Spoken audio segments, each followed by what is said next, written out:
Besti, kembali lagi di Celebrity Fresh. Informasi viral dan heboh lainnya masih seputar kasus pemerasan hingga pengancaman terdakwa Nikita Mirzani yang memasuki babak peninjauan kembali alias PK. Seperti apa hasil sidang kali ini? Langsung saja, ini dia.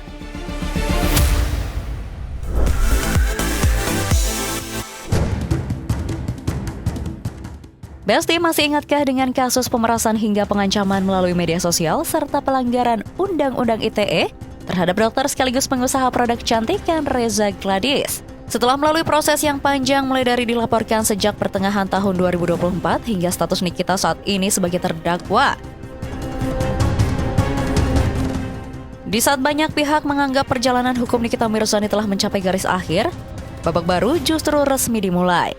Sidang peninjauan kembali alias PK kembali menyedot perhatian publik. Kali ini tim kuasa hukum Nikita Mirzani tak hanya meminta keadilan.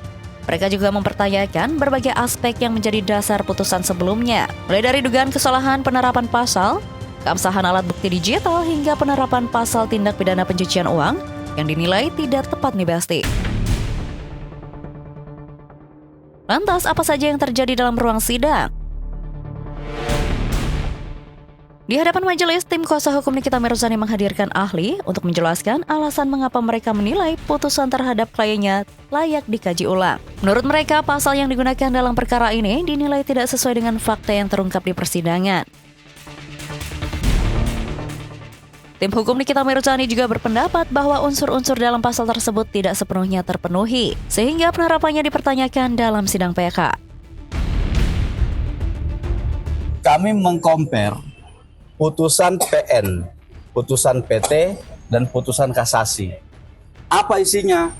Isinya bahwa dari putusan PT mengatakan di situ adalah terkait dengan kalimat-kalimat yang narasinya menjelek-jelekan.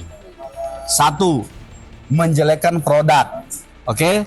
Nah, yang kedua, dipertimbangkan oleh hakim baik PT, PN, PT, kasasi, itu narasinya adalah menjelek-jelekan fisik dengan kalimat-kalimat tadi, dokter abal-abal, beruntusan, dan lain sebagainya.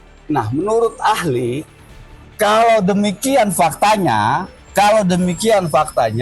maka tidak boleh dipaksakan pasal 27B ayat 2 ini terhadap Nikita. Kalau Nikita mau dihukum, harusnya pakai pasal itu tadi, penghinaan ringan. Penghinaan ringan itu pasal berapa tadi tuh? Nah, ancaman pidananya cuma berapa? 6 bulan gitu. Nah, ini ada apa gitu loh. Tak berhenti sampai di situ saja nih Besti, tim kuasa hukum juga mempertanyakan penerapan pasal tindak pidana pencucian uang atau TPPU yang menjadi dasar pemberatan hukuman. Menurut pernyataan kuasa hukum Nikita Mirzani, konstruksi perkara dan aliran transaksi dalam kasus ini dinilai tidak sepenuhnya mencerminkan unsur tindak pidana pencucian uang sebagaimana yang didalilkan. PT bilang, hakim, bahwa Nikita Mirzani karena menyuruh Reza Gladys mentransfer uang ke PT Bumi Paramawisesa, maka itu dianggap sebagai upaya menyamarkan atau menyembunyikan uang. Ahli bilang, bukan kami loh ya yang bilang, ahli bilang karakter dari tindak pidana pencucian uang itu tidak seperti itu. Dia transaksinya berbelit-belit. Tidak ada pergerakan satu arah dari Reza Gladys ke perusahaan. Nah, kalaupun tadi ahli bilang, kalau menurut ahli, kalau uang 2 miliar yang ditransfer ke perusahaan itu adalah bagian dari tindak pidana pencucian uang, maka Reza Gladys harus dikenakan dulu karena itu sumbernya dari dia. Sementara di sisi lain, ahli Undang-Undang ITE Henry Subiakto yang dihadirkan dalam ruang persidangan menyoroti alat bukti digital yang digunakan dalam perkara ini.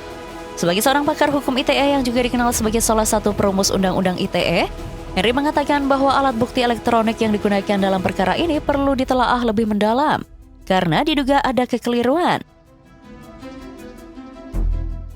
Tak berhenti sampai di situ, di hadapan persidangan, Henry berpendapat bahwa tangkapan layar atau screenshot tidak semestinya menjadi satu-satunya dasar pembuktian apabila tidak didukung oleh data elektronik asli beserta metadatanya. Menurutnya, informasi digital dapat mengalami perubahan atau duplikasi. sehingga validitasnya perlu diverifikasi melalui perangkat asal dan data yang lengkap nih Basti. Nah, kemudian pasal 27B itu adalah selain mengancam membuka rahasia, harusnya rahasia orang bukan rahasia produk. Kedua adalah akan mencemarkan nama baik, akan menyerang kehormatan. Di situ nggak ada. Maka saya katakan bahwa ini pengadilan yang dilakukan selama ini, menurut pandangan saya keliru, salah. Kalau hakim Mahkamah Agung PK itu melihat bahwa ada penerapan hukum yang salah dan menggunakan alat bukti yang tidak tepat, tidak valid, sudah sepantasnya ini ada pembatalan atau ada kemudian dibatalkan ya keputusan kasasinya atau ya tidak lagi dipidana atau dikurangi pidananya karena mungkin akan lebih tepat untuk pasal yang lain misalnya begitu. Tapi saya melihat pasal yang lain pun tidak tepat. Nah, sementara yang ditunjukkan kepada saya atau yang saya lihat di dalam berkas-berkas itu tidak ada kata-kata dari pelaku Nikita itu ngancam. Ngancam itu misalnya begini, kalau di pasal 27 B itu harus ngancam akan membuka rahasia. Rahasia siapa? Rahasia orang, bukan rahasia produk. Undang-Undang ITE pasal 27B itu untuk orang, untuk persoalan melindungi orang. Hak asasi manusia pada melindungi orang, bukan produk. Apakah pendapat tersebut akan mempengaruhi hasil akhir? Bisa bebas, itu bisa saja. Dan kalau saya sebagai ahli, saya nggak kenal sama Nikita. Saya tidak pernah berhubungan, ketemu juga belum pernah. Tapi saya melihat bahwa problema seperti ini adalah problema yang sering dilakukan atau terjadi karena Undang-Undang ITE ini kadangkala ya tadi dipahami secara keliru gitu. Apalagi kalau udah terkait dengan politik, Undang-Undang ITE seringkali dipakai untuk bungkam. Di samping pernyataan ahli dan kuasa hukum yang mempertanyakan status terdakwa Nikita, anggota Komisi 13 DPR RI Rieke Diah Pitaloka turut hadir mengikuti jalannya persidangan. Apa yang sebenarnya ingin dia pastikan? Dan mengapa ia menekankan pentingnya etika hakim, transparansi, serta akuntabilitas dalam proses peradilan? Dalam perkara Nikita Mirzani, keluarga dan kuasa hukum juga telah mengajukan pengaduan kepada Komisi Yudisial 14 Mei 2026. Mekanisme tersebut merupakan hak konstitusional warga negara dan harus dihormati sebagai bagian dari penegakan kode etik dan pedoman perilaku hakim. Sehubungan dengan itu semua, saya merekomendasikan Pertama, Komisi Yudisial melakukan pemeriksaan secara independen, objektif, profesional, dan transparan terhadap setiap pengaduan yang telah diterima serta menyampaikan perkembangan penanganannya sesuai kewenangan yang diberikan undang-undang. Ditunggu perkembangan atas laporan kasus perkara Nikita Mirzani. Tak hanya menyinggung etika, Rieke juga menekankan pentingnya evaluasi terhadap proses administrasi perkara demi menjaga kepercayaan publik. Menurutnya, setiap tahap penanganan perkara harus dapat dipertanggungjawabkan secara terbuka. Ia juga menyatakan bahwa apabila di kemudian hari ditemukan bukti yang cukup mengenai dugaan tindak pidana dalam proses peradilan, maka penegakan hukum perlu dilakukan sesuai ketentuan yang berlaku. Pernyataan tersebut disampaikan sebagai seruan agar mekanisme hukum berjalan, bukan sebagai pernyataan bahwa pelanggaran telah terbukti. Akankah seluruh argumen yang muncul di persidangan dan berbagai masukan dari luar ruang sidang memberikan pengaruh terhadap perjalanan PK Nikita Mirzani? Akankah keterangan saksi ahli menjadi titik balik dalam perjalanan hukum Nikita Mirzani? Ataukah majelis hakim akan memiliki pertimbangan yang berbeda? Informasi selanjutnya ada Fang yang mengaku ditelantarkan Vicky Prasetyo setelah menikah siri dan sedang hamil besar. Seperti apa informasinya? Langsung saja, ini dia.